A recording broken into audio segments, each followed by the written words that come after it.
ఓం శ్రీ సాయిరామ్. సాయి గురుకులం కార్యక్రమానికి స్వాగతం. సద్గురు మార్గంలో దాస్య భక్తికి ఒక ప్రత్యేకమైనటువంటి స్థానం ఉంది. నవవిధ భక్తుల్లో మనము శ్రవణం చేయగలుగుతాం, అదేవిధంగా మననం చేయగలుగుతాం, కీర్తన చేయగలుగుతాం. కానీ ఈ నవవిధ భక్తి మార్గంలో దాస్య భక్తిని అలవర్చుకోవడం అనేటువంటిది చాలా క్లిష్టమైనటువంటిది. ఎందుకంటే భగవంతునికి దాస్యం చేయాలంటే మన హృదయం నిండా వారు కొలువై ఉండాలి.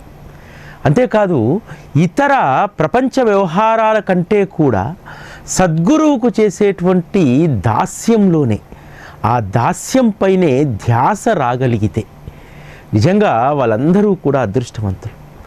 దాస్య భక్తి అంటే భగవంతుని వద్ద ఉండి అక్కడ సేవ చేయడం మాత్రమే కాదు, భగవంతుడి యొక్క కార్యంలో మనం ఎప్పుడూ కూడా శక్తి వంచన లేకుండా అందులో భాగస్వాములం కావడం. అది ప్రత్యక్షంగా కావచ్చు, పరోక్షంగా కావచ్చు. ఇప్పుడున్నటువంటి పరిస్థితుల్లో మనం ఎవరము కూడా ప్రత్యక్షంగా భగవంతునికి దాస్యం చేసేటువంటి పరిస్థితి ఈ లౌకిక వ్యవహారాల్లో మునిగి ఉన్నటువంటి మనకు అది సాధ్యమైనటువంటి పని కాదు. కానీ భగవంతుని మార్గంలో జరిగేటువంటి సేవలో మనం కూడా భాగస్వాములమైనప్పుడు ఖచ్చితంగా మనలో దాస్య భక్తి అలవడుతుంది. శ్రీ సాయి సచ్చరితలో బాలాజీ నెవాస్కర్ను మనం ఆదర్శంగా తీసుకోవచ్చు. బాబాతో బాలాజీ నెవాస్కర్ కనెక్ట్ అయినటువంటి తీరు. బాబా చాందుపాటిల్ గ్రామం నుండి నేరుగా షిరిడీకి రాలేదు, అది సచ్చరితలో కూడా ఉంటుంది ప్రస్తావన. వారు నెవాసా గ్రామానికి మొదట వెళ్తారు. అక్కడ కొద్ది రోజులు ఉన్న తర్వాత పక్కనే ఉన్నటువంటి ఇంకో గ్రామానికి వెళ్ళి అక్కడ దగడు అనేటువంటి తమలపాకుల వ్యాపారితో కలిసి అక్కడ కొద్ది రోజులు జీవనం సాగిస్తారు. నెవాసాకు బాబా వెళ్ళినటువంటి సందర్భంలో బాబాను దర్శించుకున్నటువంటి బాలాజీ నెవాస్కర్కు బాబా పట్ల అమితమైనటువంటి ప్రేమ పెరుగుతుంది. ప్రేమ మాత్రమే కాదు, వారికి జీవితాన్ని అంకితం చేయాలి, వారి సేవకే తన జీవితాన్ని దాస్యానికి వారికి అంకితం ఇవ్వాలని చెప్పి వారు నిర్ణయించుకుంటారు. బాబా పెళ్లి బృందంతో పాటు షిరిడీకి వచ్చినటువంటి సమయంలోనే బాలాజీ నెవాస్కర్ పాటిల్ అక్కడికి షిరిడీకి బాబాతో పాటు వస్తారు. బాబాతో పాటు షిరిడీకి వచ్చి మరలా తన గ్రామానికి వెళ్తాడు.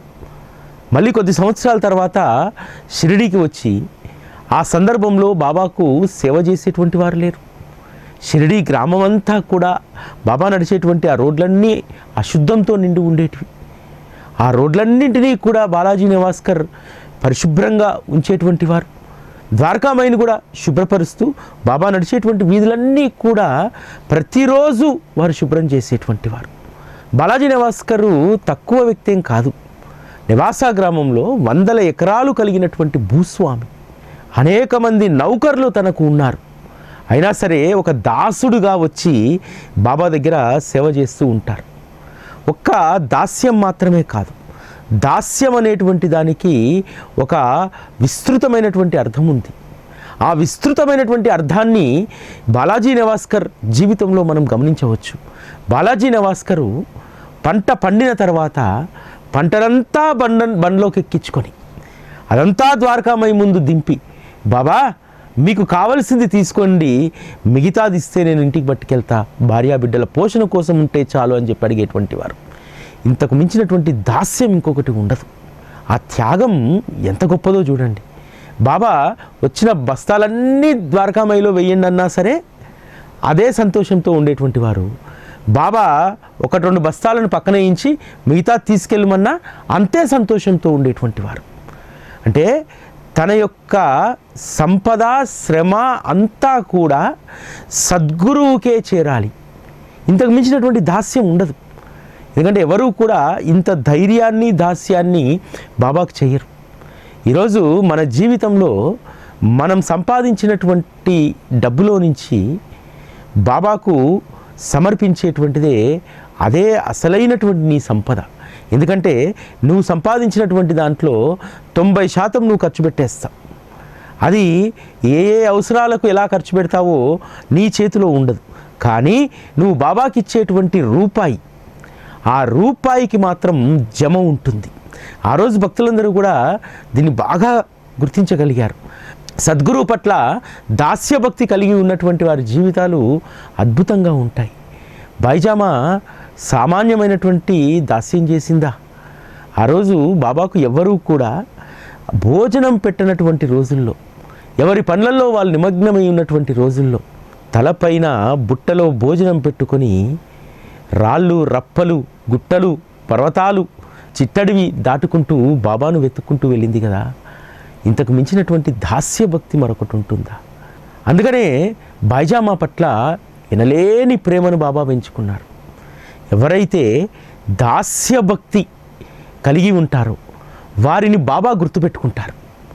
బైజామా, అదేవిధంగా చంద్రాబాయి బోర్కర్ బాబా మహాసమాధి సమయంలో బాబా ఎవరిని అడగడు, బాయ్ వచ్చిందా అంటారు.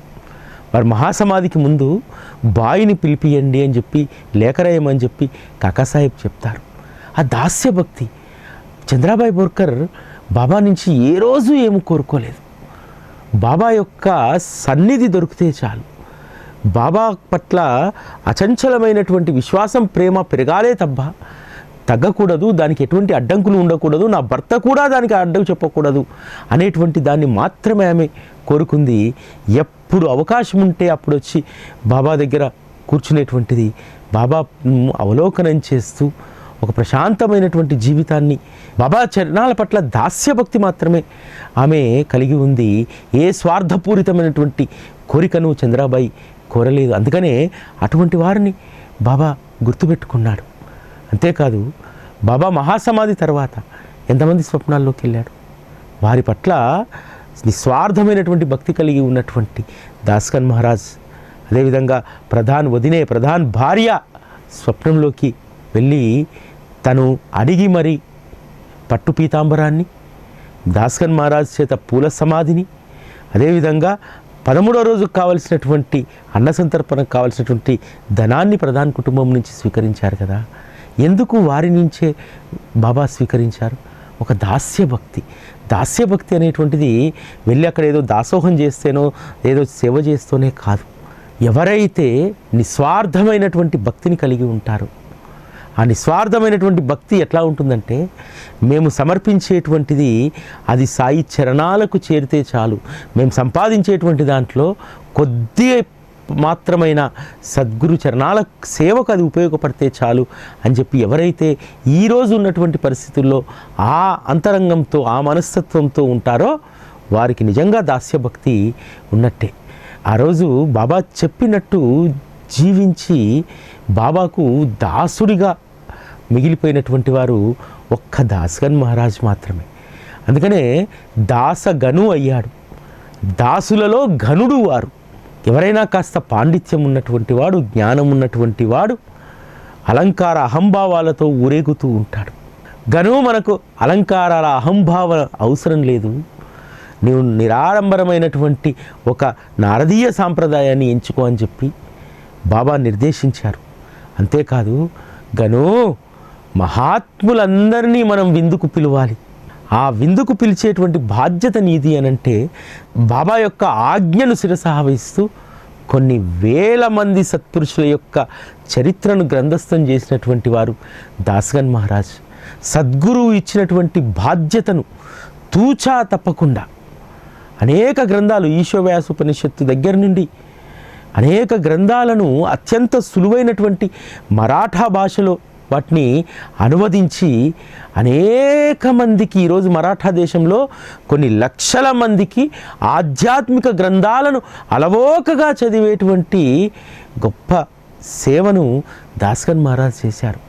అనన్యమైనటువంటి శరణాగతి బాబాకు చేయడం వల్ల, బాబా చెప్పినటువంటి పనిలో నిమగ్నమై దాసుడిగా మిగిలిపోవడం వల్ల, దాస్యభక్తిలో మునిగి తేలడం వల్ల దాస్గన్ మహారాజ్కు ఎంత గొప్ప పేరు వచ్చింది.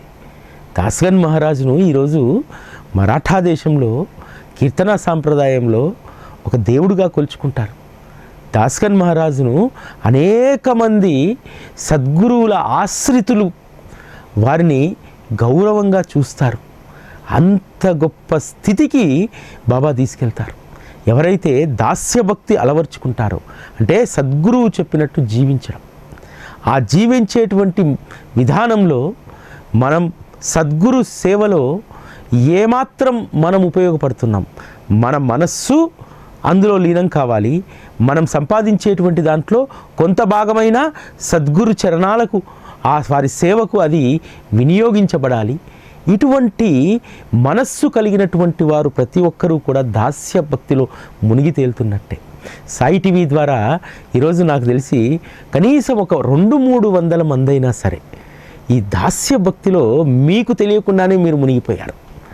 సాయి టీవీలో ఏదైనా కార్యక్రమం అనగానే, విజయదశమికి బాబాకు అర్పణం అనగానే, లేకపోతే సాయి సత్యవ్రతం, ఏ కార్యక్రమం సాయి టీవీలో జరిగిన బాబా పట్ల ఉన్నటువంటి మీ ప్రేమను దక్షిణ రూపంలో మీరు ప్రకటిస్తారు కదా, అదే అసలైనటువంటి దాస్య భక్తి. ఆ భక్తి రావడం అనేటువంటిది అంత సులువైనటువంటిది కాదు, చాలా విలక్షణమైనటువంటి భక్తి మార్గం. నవవిధ భక్తిలో ఎవరైతే ఈ దాస్య భక్తిని అలవర్చుకుంటారో వారు నిజంగా సద్గురు మార్గంలో సరైనటువంటి దిశలో ఉన్నటువంటి వారు. ఎవరైతే ఈ దాస్య భక్తిని కలిగి ఉంటారో వారి యొక్క స్థితి ఎలా ఉంటుందంటే దాస్గన్ మహారాజు లాగా ఉంటుంది. దాస్గన్ మహారాజు అనేక మంది సత్పురుషుల యొక్క చరిత్రను గ్రంథస్థం చేశారు కదా, వారి కీర్తనలు చేశారు కదా. దాస్గన్ మహారాజు ఏ ఏ ప్రాంతానికైతే వెళ్ళారో, సత్పురుషులు ఉన్నటువంటి ప్రాంతాలు, గజానన్ మహారాజుని వారు దర్శించుకున్నారు, అనేక మందిని వారు దర్శించుకున్నారు. మరాఠా దేశంలో ప్రతి ప్రాంతంలో కూడా ఒక సత్పురుషుడు ఉండేటువంటి వారు. మరాఠా కన్నడ ప్రాంతం, ఆ రోజు మహారాష్ట్రలో కలిసి ఉన్నటువంటి కన్నడ ప్రాంతంలో కూడా దాస్గన్ మహారాజు అనేక మంది సత్పురుషులను దర్శించి వారి చరిత్రలను గ్రంథస్థం చేశారు. వారి యొక్క కీర్తనలను వారి గొంతు ద్వారా భక్తజనులకు వినిపించారు. మరి దీని ద్వారా దాస్గన్ మహారాజుకు లభించినటువంటిది ఏమిటంటే, దాస్గన్ మహారాజు ఏ ఏ సత్పురుషుల యొక్క చరిత్రను వారు రాశారు, వారు ఏ ఏ ప్రాంతాలను సందర్శించారు, ఆ మహాత్ములు నడయాడినటువంటి ఆ నేల యొక్క మట్టిని సేకరించారు. ఎప్పుడు దాస్గన్ మహారాజ్ గారు సాయిలో ఐక్యమైన తర్వాత వారి యొక్క వస్త్రాలను తీసుకొచ్చి గొరాటేలో సమాధి చేయాలనుకున్నారు. వస్త్ర సమాధి గొరాటేలో ఉంటుంది కదా, ఆ వస్త్ర సమాధి చేస్తే అందులో గొప్పతనం ఏముంటుంది?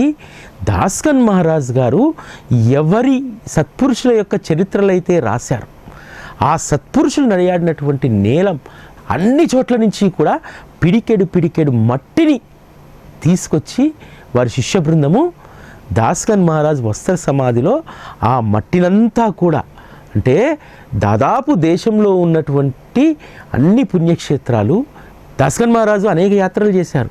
పూరి వెళ్ళారు, కాశీ వెళ్ళారు, మహేశ్వర క్షేత్రంలో స్తవనమంజరి రాశారు. ఇలా వారు వెళ్ళినటువంటి క్షేత్రాలు, వారు నివసించినటువంటి పండరీపురం, సద్గురు ఆశ్రయం దొరికినటువంటి షిరిడి, ఇట్లా దాదాపు 1500 పుణ్యక్షేత్రాలకు పైగా అక్కడ ఉన్నటువంటి పుణ్యమైనటువంటి ఆ మట్టిని తీసుకొచ్చి వారి వస్త్ర సమాధిలో ఉంచారు. ఇంతకంటే గొప్ప గౌరవం ఎవరికి లభిస్తుంది? దాస్గన్ మహారాజు వస్త్ర సమాధిని దర్శించుకోవాలనేటువంటి ఆరాటం నాలో ఎందుకుంటుంది తెలుసా? ఒక్క దాస్గన్ మహారాజు వస్త్ర సమాధికి నమస్కరిస్తే కొన్ని వేల పుణ్యతీర్థాల నేలకు అది నమస్కరించినట్టు. బాబా దాస్గన్ మహారాజు యొక్క దాస్య భక్తికి ఇచ్చినటువంటి గొప్ప బహుమానం. అదే దాస్గన్ మహారాజు ఒక భక్తుడిగా ఉండి పోలీసు ఉద్యోగంలోనే మునిగి ఉంటే ఇంత గొప్ప అదృష్టం దక్కేదా? ఆ రోజు చాలామంది భక్తులు కోరుకునేటువంటి వారు, వారి చివరి క్షణంలో తుది శ్వాస వదిలిన తర్వాత బాబా పాదాల వద్ద ఉన్నటువంటి ఒక మాల మా మెడలో వేస్తే చాలు, బాబా కప్పుకున్నటువంటి ఒక వస్త్రం మా దేహం పైన కప్పితే చాలు అని చెప్పి అనుకునేటువంటి వారు. కానీ అంతకు ఎన్ని రెట్ల గొప్పతనాన్ని దాస్గన్ మహారాజ్కి ఇచ్చారో చూడండి. ఎందుకంటే ఆ దాస్య భక్తికి దాస్గన్ మహారాజ్ ఒక ప్రతీక. ఎక్కడా కూడా ఆడంబరాన్ని ప్రదర్శించలేదు. ఆరోగ్యం సహకరించకున్నా రైళ్లల్లో గంటల కొద్దీ ప్రయాణం చేసి దాస్గన్ మహారాజు అనేక మంది సత్పురుషుల చరిత్రలను అన్వేషించడానికి, కీర్తనలు చేయడానికి, ఎవరు పిలిచినా, ఎక్కడ పిలిచినా, ఇండోర్ సంస్థానం పిలిచినా, కలకత్తాలో ఉన్నటువంటి సంస్థానం పిలిచినా, ఎవరు పిలిచినా సరే ఏమాత్రం కూడా నయా పైసా తీసుకోకుండా నిస్వార్థమైనటువంటి సేవను, దాస్యాన్ని చేశాడు సద్గురువుకి ఇచ్చినటువంటి మాటకు. అందుకనే దాసభక్తికి దాస్కన్ మహారాజ్ మనందరికీ కూడా ఒక ఆదర్శప్రాయుడు. బాబాను ఆశ్రయించినటువంటి భక్తుల్లో ఉన్నటువంటి దాస్య భక్తి ఎవ్వరి భక్తి వారిదే గొప్పది. దాస్కన్ మహారాజు బాబా ఆదేశం మేరకు కీర్తనలు, సత్పురుషుల కథలు రాసి దాస్యం చేస్తే, బూటీ లాంటి వారు తను సంపాదించినటువంటి డబ్బుతో కట్టినటువంటి బూటీ వాడాను బాబాకు దాసోహం చేశాడు కదా. అంత ధైర్యం ఎవరికి ఉంటుంది? బూటీ దాస్యభక్తి అది. ఎవరు అడగక ముందే బాబా లేనటువంటి నా వాడ దివాలా తీసినటువంటి భవనంతో సమానం. కాబట్టి బాబా దేహాన్ని అందులో ఉంచండి, దానిపైన నా ఏ హక్కు ఉండదు అని చెప్పి ప్రకటించి దాస్యభక్తికి ఒక ప్రతీకగా ఈరోజు బూటీవాడ మనకు నిదర్శనంగా నిలుస్తుంది. ఈ విధంగా దాస్యభక్తి చాలా విభిన్నమైనటువంటిది, విశిష్టమైనటువంటిది. ఎవరి భక్తి వారిదే, వారి వారి స్థాయిల్లో ఆ రోజు సద్గురువు పట్ల దాస్యభక్తి కలిగి ఉన్నారు. పండరీపురం జడ్జి అయినటువంటి తాత్యా సాహెబ్ నూల్కర్ ఇంకా భోగాన్ని అనుభవించేటువంటి అవకాశం ఉంది, రిటైర్మెంట్కి ఇంకా చాలా సమయం ఉంది. అయినా సరే అది కాదు ముఖ్యము. సద్గురు చరణాల వద్ద ఉండి సద్గురువుకు దాస్యం చేయడమే అసలైనటువంటి విధి, అసలైనటువంటి ధర్మం అని చెప్పి వారు భావించారు. వచ్చి అడుగుతారు బాబాను, బాబా ఇక నన్ను నీతో పాటు ఉంచుకోరాదా అని అడుగుతారు. అక్కడికి వచ్చి ఎంత గొప్ప సేవ చేశారు. ప్రతిరోజు కూడా బాబాకు పాదపూజ చేసేటువంటి వారు. ఎవరికీ దక్కనటువంటి అదృష్టం, మొదటి గురు పూజ చేసేటువంటి అదృష్టం దక్కింది. అదేవిధంగా బాబాకు తొలి హారతి ఇచ్చేటువంటి అదృష్టం దక్కింది. ఊరికనే దక్కిందా? ఆయన ఒక వకీల్ అని చెప్పి, లేకపోతే బాగా సంపన్నుడని చెప్పి బాబా అవకాశం ఇచ్చాడా? ఇవ్వలేదు. తన కోసం ఇంకా డబ్బు సంపాదించేటువంటి ఉద్యోగాన్ని, ప్రభుత్వం ఇచ్చేటువంటి రాజభోగాలను అన్నింటినీ వదులుకొని దాస్యం చేయడానికి మనసావాచా కర్మన ఇక్కడికి వచ్చాడే, దానిని బాబా చూశారు. బాబా మనం అహంకారంతో ఇచ్చేటువంటి దాన్ని ఎప్పుడూ కూడా స్వీకరించరు. ప్రేమతో ఇచ్చేటువంటి దాన్ని మాత్రమే బాబా స్వీకరిస్తారు. ఇంకొక రహస్యం కూడా మీకు చెప్తున్నాను. చాలామంది బాబాకు ఈ కార్యక్రమానికి దక్షిణ ఇస్తే ఏదో మేలు జరుగుతుంది అనేటువంటి దాంతో ఇస్తారు కదా. గుర్తుపెట్టుకోండి, ఇప్పటి నుంచి బాబాకు నేను నిస్వార్థమైనటువంటి భావనతో నేను ఇస్తున్నాను. నా జీవితంలో నాకేం కావాలో వాటిని గుర్తిస్తే చాలు బాబా అని చెప్పి అడగండి. బాబా రేపు సత్యవ్రతానికో ఇంకో దానికో దక్షిణ సమర్పిస్తాను, నా కూతురు పెళ్లి కావాలి. బాబా స్వార్థపూరితమైనటువంటి దక్షిణ కంటే కూడా ఒక నిస్వార్థమైనటువంటి మనస్సుతోటి, ఆయన పట్ల ప్రేమతోటి మనం సమర్పించేటువంటి దక్షిణను ఆయన స్వీకరిస్తారు. దాస్యభక్తికి ఇది ఒక ప్రతీక. దక్షిణ నిస్వార్థంగా సమర్పించడమే అసలైనటువంటి దాస్యభక్తి.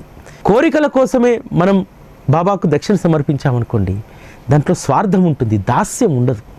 కాబట్టి దాస్యభక్తిని ఎవరైతే అలవర్చుకుంటారో, ప్రాథమికంగా మనం నిర్ధారించుకోవాల్సింది ఏంటంటే, బాబా సచ్చరిత్రను మనం అనేక సార్లు చదువుతాం కదా. చదివినప్పుడు బాబా అందులో ఉన్నటువంటి లీలల్లో చాలా లీలలు వారికి భక్తులకు అడిగితేనే చేశారా? భక్తుడికి మేలు ఆ భక్తుడు వచ్చి అడిగితేనే చేసినటువంటి సందర్భాలు ఉన్నాయా? కాదు కదా. భక్తుల యొక్క శ్రేయస్సును ఆయన ఎప్పుడూ కూడా గమనిస్తూ ఉంటారు కదా. ఎప్పుడు ఏది కావాలో దాన్ని అనుగ్రహిస్తూ ఉంటారు కదా. బాలేబాటే ఉద్యోగం రిజైన్ చేసి ఒక చిన్న పెన్షన్ తోటి బ్రతుకుతూ ఉంటే కొడుకులను చదివించుకునేటువంటి అవకాశం కూడా లేకపోతే ఆ కొడుకుకు చక్కటి చదువు చెప్పించాలి అనేటువంటి సంకల్పాన్ని కాకాసాహెబ్ దీక్షిత్కి ఇచ్చాడా లేదా? ఆ పిల్లవాడు చదువు పూర్తి చేశాడా లేదా? మనము ఏ ఆపేక్ష లేకుండా, ఏ స్వార్థపూరితమైనటువంటి కోరిక లేకుండా ఎవరమైతే ఉంటామో ఖచ్చితంగా మన శ్రేయస్సును బాబా చూస్తారు. చాలామందికి ఉన్నటువంటి భావన ఏంటంటే, బాబాకు కోట్లాది మంది భక్తులు ఉన్నారు కదా, ఎప్పుడు ఆయన బిజీగా ఉంటారు కదా, మనం ఎప్పుడు గుర్తు చేయకపోతే ఎలా అని అనుకుంటారు.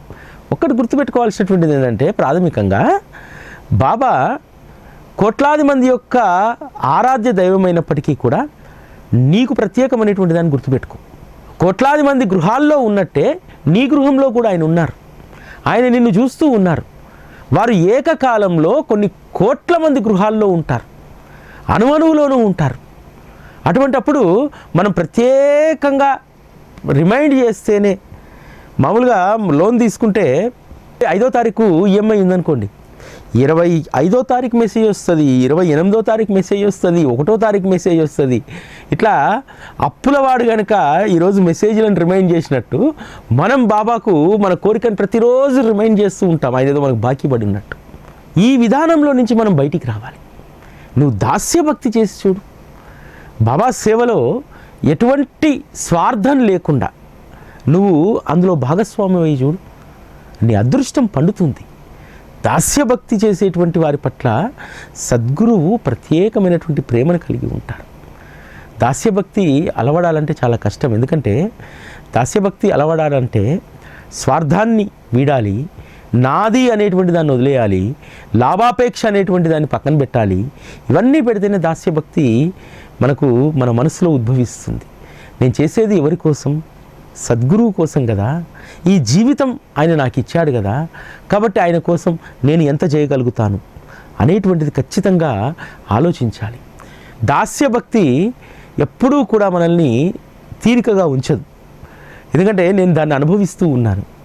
మనము సాయి టీవీ ప్రారంభించినప్పుడు తార్నాకలో ఒక అద్దె గృహంలో ఉండేటువంటి వాళ్ళం. బాబాని రోజు అడిగేటువంటి వాడిని, బాబా ఒక చిన్న గుడి కడితేనే ఒక స్థలం తీసుకొని అందులో నేను పెడతారు, అంతా మీకు వైభవం ఉంటుంది, అరే నిన్ను అద్దె ఇంట్లో ఉంచాల్సి వచ్చింది ఏంది అని చెప్పి. బాబా అద్భుతంగా వరాల సాయి మందిరాన్ని కట్టారు. అదేవిధంగా సాయి టీవీకి ఇందులో ఒక చోటు ఇచ్చారు. ఆ దాస్యభక్తి ఊరికనే ఉండనివ్వదిగా అయిపోయింది కదా. భక్తులు సంఖ్య పెరుగుతూ ఉంది. ఏదైనా ఉత్సవాలు జరిగినప్పుడు భోజనం చేయడానికి సరైన సదుపాయం లేదు. బాబా నీ భక్తులు ప్రశాంతంగా తినడానికి అన్నప్రసాదాలయాన్ని కట్టాలి అని చెప్పి సంకల్పించినప్పుడు ఆయన్నే ఆ పనిని పూర్తి చేశారు. ఇక్కడితో స్థిమితంగా ఉండవచ్చు కదా. మరలా ఒక 6 నెలల నుంచి ఒక గిలి, బాబా ఈ సత్సంగం అనేటువంటి దాన్ని భవిష్యత్ తరానికి అందించాలి. భవిష్యత్ తరాన్ని టీవీల ద్వారా సమాయత్తం చేయడం కొంత కష్టమే. ఎందుకంటే ఈరోజు సంవత్సరంన్నర పిల్లవాడు అన్నం తినాలంటే మొబైల్ ఇస్తే పోగోనో ఇంకోటో ఏదో గేమ్లు పెట్టుకుంటే తప్ప వాడు తినని పరిస్థితి. అలా ఉన్నటువంటి భవిష్యత్ తరము మొబైల్లో, టెక్నాలజీలో దానికే పరిమితం అయిపోతారు. మొదట 1-to-1 ఇంటరాక్షన్ ఉంటేనే, 1-to-1 మనం వారిని బాబా సత్సంగానికి అలవాటు చేస్తేనే కదా. మరి అందుకు ఒక సత్సంగ పాఠశాల ఉంటే ఎలా ఉంటుంది అని చెప్పి ఆలోచన. అంటే దాస్యభక్తి ఉన్నటువంటి వారిని బాబా ఊరికే కూర్చుండబెట్టరు, ఏదో ఒక ఆలోచన కల్పిస్తారు. అందుకోసం నిరంతరం చింతన చేయంటారు. సామాన్యమైన మాటన ఇప్పుడు మళ్ళీ మనము ఆ స్థలం కొనాలి, దానికి డబ్బు సమకూర్చాలి, ఇదంతా కూడా అంత ఈజీగా జరిగేటువంటిది కాదు. అందుకు మళ్ళా నా దాస్యభక్తితో పాటు ఎవరైతే జిజ్ఞాసులు ఉంటారో, ఈ దాస్యభక్తిని కలిగి ఉన్నటువంటి మీరు సాయి గురుకులను చూసేటువంటి వాళ్ళు ఉంటారో, మీ అందరినీ సంసిద్ధం చేయాలి. దీనికి ఊరికనే ఉండనివారు. దాస్యభక్తిలో ఉన్నటువంటి వారు ఊరికనే ఉండనివారు. దాస్కన్ మహారాజు ఏ ఒక్కరోజు కూడా ఖాళీగా ఉండకపోయేటువంటి వారు, ఏ ఒక్కరోజు కూడా మనుషులతో పిచ్చాపాటి కబుర్లు చెప్పేటువంటి వారు కాదు.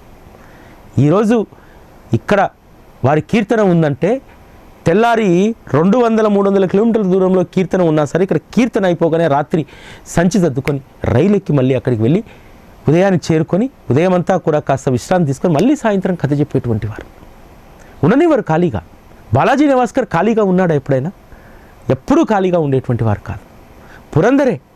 పురందరే సెలవులు వస్తే చాలు షిరిడీకి వచ్చేటువంటి వారు, వచ్చి ఏదో ఒక పని చేస్తుండేటువంటి వారు. రాధాకృష్ణ ఇంటికి వెళ్ళి అడిగేటువంటి వారు, అమ్మ ఏముంది, పూల మొక్కలు నాటాలి, బాబా వెళ్ళేటప్పుడు ఎండబడుతుంది, ఆ దారంతా కూడా పూల అల్లికలతో కూడినటువంటి పందిర్లు వేయాలి అని చెప్తే ఆ పందిర్లు వేసేటువంటి వారు. ఎప్పుడు చూసినా ద్వారకామాయికి ఏదైనా రిపేర్ ఉందా అనేటువంటి దాన్ని చూసేవారు. ఎప్పుడు ఏదో ఒక పని, లెండిలోనో నందాదీపం వద్దనో ఏదో ఒక పని చేస్తూ ఉండేటువంటి వారు. అది దాస్యభక్తికి ప్రతీక. అంటే గురువు పట్ల తపన పెరుగుతూ ఉండాలి. ఇంకా నేను ఏం చేయగలుగుతాను? ఈరోజు అందరము కూడా ప్రత్యక్షంగా దాస్యభక్తి చేయకపోవచ్చు, కానీ బాబా మార్గంలో జరిగేటువంటి దాస్యభక్తికి మనం సపోర్ట్ చేస్తే కూడా మనం ఆ దాస్యభక్తిలో భాగస్వాములమైనటువంటి వాళ్ళమే.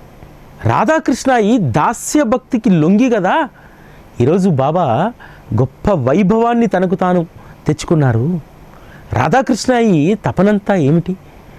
బాబా ఏదైనా కార్యం తలపెడితే, శ్రీరామనవమి ఉత్సవం బాబా అనుమతిచ్చాడు అనగానే వెంటనే సొంటి ప్రసాదం తయారైపోద్ది, ఉయ్యాలు రెడీ అయిపోద్ది. అదేవిధంగా బాబా ఉత్సవానికి ఏర్పాట్లు చేయమన్నారు అనగానే అన్నప్రసాదాలన్నీ రెడీ అయిపోతాయి. బాబా ఈరోజు వంకాయ కూర తిన్నారు, వంకాయ వేపుడు కావాలంటున్నారు, వెంటనే అన్వేషించేస్తుంది. అంటే సద్గురువు పట్ల దాస్యభక్తి. ఏం కోరుకుందా తల్లి? ఇక్కడ ఉన్నటువంటి ఫకీరుగా కనిపిస్తున్నటువంటి వారు ఫకీర్ కాదు, పరమాత్మ సాక్షాత్తు వారు మహారాజు. వారి వైభవం ఇలా కాదు ఉండాల్సింది, వారి వైభవం మహారాజు వైభవం కావాలనుకుంది. ఆమె దాస్యభక్తికి లొంగి ఈరోజు ఆమె ఏర్పాటు చేసినటువంటి సంస్థానం పేరుతోనే అక్కడ మహారాజుల కొలువై ఈరోజు ప్రపంచాన్ని ఏలట్లేదా సాయి మహారాజ్? ఇదంతా కూడా రాధాకృష్ణ యొక్క దాస్యభక్తికి ఈరోజు బాబా వైభవం ఒక చిహ్నం. దాస్యభక్తికి భగవంతుడు లొంగకుండా ఉండరు. బాబా మార్గశిర మాస పౌర్ణమి రోజు మహల్సా నేను భగవంతుని దగ్గరికి వెళ్ళి వస్తాను, 3 రోజుల్లో తిరిగి రాకపోతే నా దేహాన్ని పూడ్చిపెట్టు అని చెప్పి మహల్సా ఒడిలో ఒదిగిపోతే, మహల్సా దాసుడిలాగా కూడా కాదు, మహల్సా యొక్క స్థిరచిత్తాన్ని భక్తిని పోల్చడానికి నవవిధ భక్తిలో కూడా పదం లేదనిపిస్తుంది. బాబా దేహాన్ని 3 రోజుల పాటు చిత్తశుద్ధితో దాస్యం చేశాడు. ఆ దాస్యం ఎంత గొప్పది! లఘుశంకకు కూడా లేవకుండా, అన్నపానీయాలు కూడా ముట్టకుండా ఎంత దాస్యం చేశాడు. ఆ దాస్యం చేసే కదా బాబా దేహాన్ని కాపాడాడు. బాబా మహాసమాధికి 36 సంవత్సరాల ముందు కనుమరుగు కావలసినటువంటి శ్రీ సాయిబాబా అనేటువంటి వైభవాన్ని మహల్సా యొక్క దాస్యభక్తి మనందరికీ అందించింది. దానిని ఈరోజు మనందరం కూడా అర్థం చేసుకొని బాబా పట్ల ఏ విధంగా మనం వ్యవహరించాలి, దాస్యభక్తిలో కూడా మనం ఏ విధంగా భాగస్వాములం కావాలనేటువంటిది దాన్ని మనందరం కూడా గమనంలో పెట్టుకోవాలి. ఈరోజు నుంచి ప్రతిరోజు కూడా మీకు నేను రిమైండ్ చేస్తూ ఉంటాను. మనం సాయి గురుకులం అనేటువంటి పాఠశాలకు 300 గజాల స్థలాన్ని తీసుకున్నాం. 35,000 రూపాయలు గజం చొప్పున తీసుకున్నాం. సాయి గురుకులాన్ని కొన్ని వందల మంది, కొన్ని వేల మంది మేము చూస్తున్నామని అంటారు. సాయి గురుకులం చూసి దానితో అనుబంధం కలిగి ఉన్నటువంటి ప్రతి ఒక్కరూ ఒక్క చెయ్యి వేస్తే, ఒక గజానికి శక్తి ఉన్నటువంటి వాళ్ళు ఇవ్వడానికి ప్రయత్నం చేయండి. ఎందుకంటే మన ప్రయత్నం త్వరగా సఫలీకృతం కావడానికి. లేదు ఇప్పుడు గజం ఇవ్వడానికి శక్తి లేనటువంటి వాళ్ళు మీ దగ్గర ఉన్నటువంటి తక్షణం ఉన్నటువంటి దక్షిణ సమర్పించి, బాబా నాకు ఆ మిగతాది కూడా సమర్పించేటువంటి శక్తిని ఇవ్వమని చెప్పి ఆయన్నే అడగండి. మీకు ఏదో విధంగా డబ్బును సమకూరుస్తాడు. ఇందులో ఏమాత్రం సందేహం లేదు. అదేవిధంగా ఎటువంటి అవకాశము లేదు మనం గజం స్థలానికి ఇవ్వలేమన్నటువంటి వాళ్ళు కనీస దక్షిణ ఏదైనా సరే 5,116లో 11,000 ఏదైనా సమర్పించండి. నేను ఇది మన సాయి టీవీలో 24 గంటలు ఈ ప్రకటన ఇవ్వడానికి నాకు మనస్సు అంగీకరించట్లేదు. ఎందుకంటే సాయి టీవీని, సాయి గురుకులాన్ని, మేము చేసేటువంటి సేవను అభిమానించేటువంటి వాళ్ళు 300 మంది ఉంటారని చెప్పి అయితే నేను అనుకుంటున్నాను. అందుకనే ఇది నాకు నేను పెట్టుకున్నటువంటి పరీక్ష. ఈ పరీక్షలో బాబాయే నెగ్గిస్తారు. మీ మనస్సుల్లో బాబా తప్పకుండా దూరుతారు. ఇది ఈరోజు కార్యక్రమం. మళ్ళీ రేపటి కార్యక్రమంలో కలుసుకుందాం. అప్పటి వరకు సెలవు. నమస్కారం.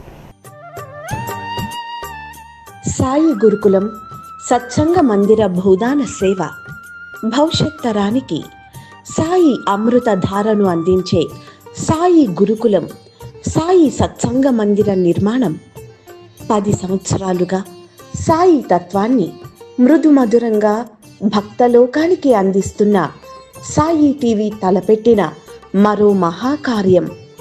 ప్రపంచంలోనే తొలి సాయి పాఠశాల సాయి గురుకులం భూదాన సేవలో భాగస్వాములై భవిష్యత్ తరానికి సాయి ప్రేమను అందించండి. భూదాన సేవా దక్షిణ 1 చదరపు గజానికి 35,000, అరగజానికి 17,500, 3 చదరపు అడుగులకు 11,000 దక్షిణ చెల్లించి భవిష్యత్ సాయి ప్రపంచ నిర్మాణంలో భాగస్వాములవ్వండి. మీ ప్రేమపూర్వక దక్షిణను ఆన్లైన్ ద్వారా 9010084299 లేదా 9848614440 నెంబర్లలో సమర్పించండి. వివరాల కోసం సాయి గురుకులం, సాయి టీవీ, హైదరాబాద్ 9010084299 లేదా 9848614440 నెంబర్లలో సంప్రదించండి.